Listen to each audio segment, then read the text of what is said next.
এখনো খালি আছে দেখা যায়, সামনে জায়গা খালি না রাখলে ভালো। অল্প কয়েক মিনিট বসি, বসার আদাব রক্ষা করে বসলেই কথা শুনতে পারবো।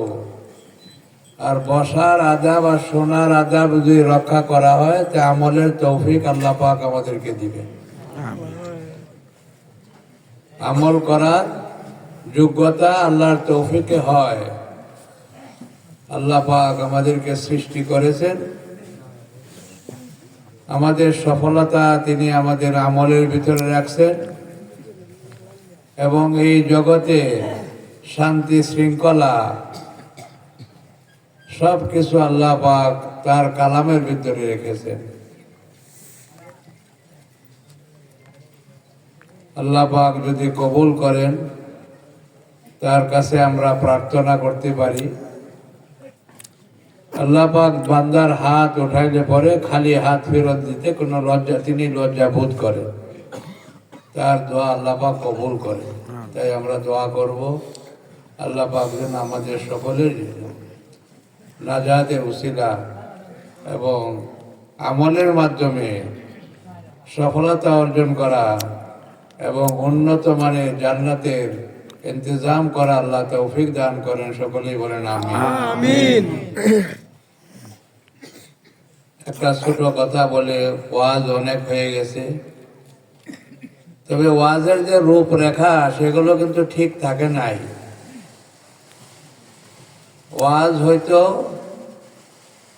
দিলে লাগে চোখে পানি আসে, যে কথা শুনলে চোখে পানি আসে না তাকে ওয়াজ বলা হয় না। ভালো করে বুঝেন, হাদিসে আসছে যে আল্লাহ রাসূল ওয়াজ করছেন, কান্নাহু মাউইজাতুম মুআদ্দিয়া, মনে হইতেছিল শেষ ওয়াজ উনি করছেন। ওয়াজ আমরা সকলেই কাঁদতেছিলাম। যে ওয়াজ শুনলে চোখে পানি আসে না এটা ওয়াজ না, এটা আওয়াজ হয়, আড়ম্বর হয়, কিছু আমাদের জজবা ইমোশন। হাদিসের কোথাও এরকম নাই যে অবস্থা আমাদের দেশে ওয়াজ চলতেছে এরকম ওয়াজের কথা কোরআন হাদিসে নাই। ভালো করে বুঝেন, আজকে ওয়াজ মাহফিলের নামে যা চলছে এগুলো কত কোরআন হাদিসে নাই। কোরআন হাদিসে তো আসছে যত মানুষ উপস্থিত হবে দিলের দরদ নিয়ে, তার অন্তরে কথাগুলো দাগ কাটবে, চোখে পানি বাইর হবে। যদি অন্তরে কথা পৌঁছতে না পারে সেই কথা তো কোরআন হাদিসের কথা হইতে পারে না। কোরআনকে নাজিল করা হয়েছে এই জন্য, কোরআনকে নাজিল করা হয়েছে ওয়াজ করে করে ঘোরার জন্য না, কথাবার্তা করে ঘোরার জন্য। পরিষ্কার আছে এটা, ইন্না হাযাল কোরআন নাযালা বিল হাযান, এই কোরআনটাকে নাজিল করা হয়েছে এই অন্তরের জন্য। অন্তরকে ধোয়া মুছে সাফ করিয়া এই অন্তরকে সজ্জিত করার জন্য, শক্তিশালী করার জন্য, আবেগপূর্ণ হওয়ার জন্য, আল্লাহর জন্য আশিক হওয়ার জন্য কোরআন নাজিল করা হয়েছে। আওয়াজের আড়ম্বরের জন্য কোরআন নাজিল হয় না, চিল্লাচিল্লি করার জন্য কোরআন নাজিল হয় না। আমল তো অন্তর থেকে আসবে। কথা বলছেন নাকি? ছেলে বিদেশে থাকলে অনেকদিন পরে আসলে দেখলে চোখে পানি আসে, কি করে আসে কি না? ওইটা তো মহব্বতের পরিচয়। আজকে যে ওয়াজের মাহফিল চলতেছে এগুলো তো কোনো কোরআন হাদিস এরকম পাওয়া যায় না, কেউ বলতে পারবে না।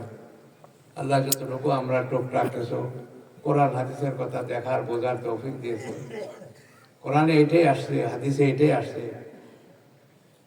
7 পারার মধ্যে আয়াত আছে কোরআন শরীফ, আল্লাহ বলছে তারা যখন কোরআন শুনতো সবাই কানতে কানতে পেরেশান হয়ে যেত। নবীর উপরে যখন কোরআন নাজিল হয়েছে যারা শ্রোতারা ছিল সবাই কানতে কানতে পেরেশান হয়েছে, তাদের দিলে দাগ কাটছে, তাদের মহব্বতে চোখে পানি আসছে। কোরআনে বলতেছে। অন্য জায়গায় বলতেছেন একজন কোরআনকে হাতে নিয়ে 3 বার বেহুশ হয়ে পড়ে গেছে। কোরআন দিলে আসর করছে, বেহুশ হয়ে গেছে 3 বার, একবার না। ইকরামা রাদিয়াল্লাহু তাআলা এই ঘটনা আমরা ভাববেন ফাজাইলে কোরআন একটা, এই যে তাবলীগি জমাতে তালিম করা হয় ওইটার মধ্যে এগুলো বিস্তারিত বলা হয়েছে যে কোরআনের ভক্তি, কোরআনের নামে জোরে সোরে নারায়ে তাকবীর বলা, আল্লাহু আকবার বলা, এটার কথা বলা হয়েছে না, দিলের থেকে। যদি কেউ খুশিতে বলে আলহামদুলিল্লাহ ভালো নাই, ভালো আছে, কিন্তু এটাই যদি সীমিত করে তাহলে কোরআনের হক আদায় হবে না, কানতে হবে। কান্দার হুকুম করছে আল্লাহ। কথা বলতে বোঝেন না? কোরআন পড়লে যে কানতে হবে এটা যে আল্লাহর হুকুম, কেউ হয়তো এর আগে আর শুনেন নাই কোনো। কথা বোঝেন নাকি? আল্লাহ তো কোরআনে হুকুম করছে, এটা আমার কালাম, এটার দাম আছে, এটা দুনিয়ার গল্প গুজারি না, দুনিয়ার আড়ম্বর না, এটা দিলের থেকে শুনতে হবে। বাপু কোরআনে হুকুম করছে, আর কোরআনে আসছে সবাই কোরআন কথা শুনলে কানতে কানতে পেরেশান হয়ে, দিল কাঁপতে থাকতো, ওয়াজিলাতিল কুলুব, কম্পন শুরু হয়ে গেছে দিলের ভিতরে। এটা দিলের জন্য না দিলেছে, কানের জন্য না। কানে সুন্দর লাগবো, কানে তো সুন্দর লাগে গান শুনলে। কোরআন তো দিলের জন্য না দিলেছে। সৌন্দর্য আছে কোরআন শুনে বহুত মুসলমান হয়ে যায়, কিন্তু দিলে তাক থাকে। যারা দিলে পৌঁছবে না এটা ওয়াজ হইতে পারে না। আগে তো সবাই ওয়াজ করতো না, মানে বই পড়ে ওয়াজ করে, কিতাব পড়ে ওয়াজ করে, আরবিতে তর্জমা করে। তর্জমা করার নাম পড়া না।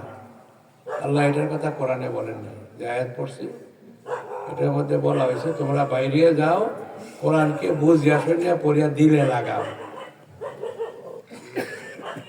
লিয়াতাফাক্কাহু কইছে।